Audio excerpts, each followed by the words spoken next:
Yes, Salman sir, I am on skilled worker visa working as a carer, but I have another income from doing assignment for students.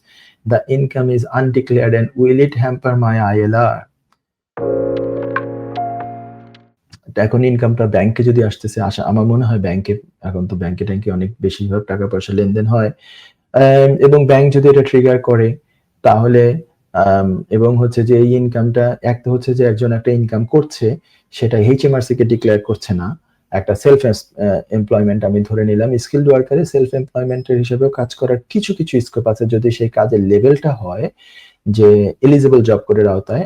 আমি আমার মনে হয় আপনি যদি 22nd of July 2025 এর আগেই skilled worker ভিসায় গিয়ে থাকেন তাহলে হচ্ছে মোটামুটি অনেক লেভেলের জবই আপনি করতে পারবেন এলিজিবল জব কোডের আওতায় যতগুলো জব আছে সেটা, তারপর ইমিগ্রেশন স্যালারি লিস্টের আওতায় যতগুলো, এবং সেটা এইটা যদি অ্যাসাইনমেন্ট রাইটিং এই ধরনের কোনো কিছু আমার তো নজরে পড়ে না যে ওইখানে আছে।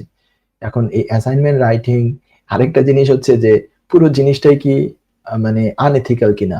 যেমন আপনি স্টুডেন্ট, এক স্টুডেন্ট মানে প্রিটেন্ড করতেছে যে সেই অ্যাসাইনমেন্টের কাজটা করেছে কিন্তু সে করে নাই, আপনি করছেন গোপনে, কিংবা মানে অ্যাসাইনমেন্টের কাজটা তো কার করার কথা, স্টুডেন্টের নিজে করার কথা না। That is why the education system is যে এইটা স্টুডেন্টকে নিজেকে রিসার্চ করা লাগবে, নিজেকে এটা রাইট করতে হবে, এটা প্লাগারিজম থাকবে না, এবং এটা অন্যকে দিয়ে আনলফুলি করাতে পারবে না। সেটা একটা আনলফুল কাজ।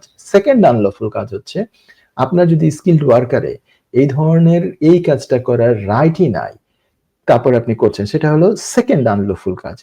থার্ড আনলফুল কাজ হচ্ছে যে একটা ইনকাম করা হচ্ছে সেলফ এমপ্লয়মেন্টের বেসিসে, সেই সেলফ এমপ্লয়মেন্ট স্কিলড ওয়ার্কারে হয়তো এই পার্টিকুলার এই কাজটা করারই আপনার মানে 20 আওয়ার্সও যদি আমরা বলি সেই রাইট নাই, সেটা তো একটা সেকেন্ড হলো। থার্ড হচ্ছে এইচএমআরসি তে ডিক্লেয়ার করা হচ্ছে না।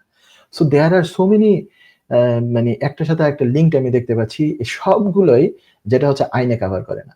সো আইনে কভার করে না এই জিনিসটা হোম অফিস যদি জানতে পারে তাহলে সুইটেবিলিটি গ্রাউন্ড আপনার one kind of dishonesty, one kind of আপনার ক্যারেক্টার মানে গুড ক্যারেক্টার রিকোয়ারমেন্ট মিট হলো না।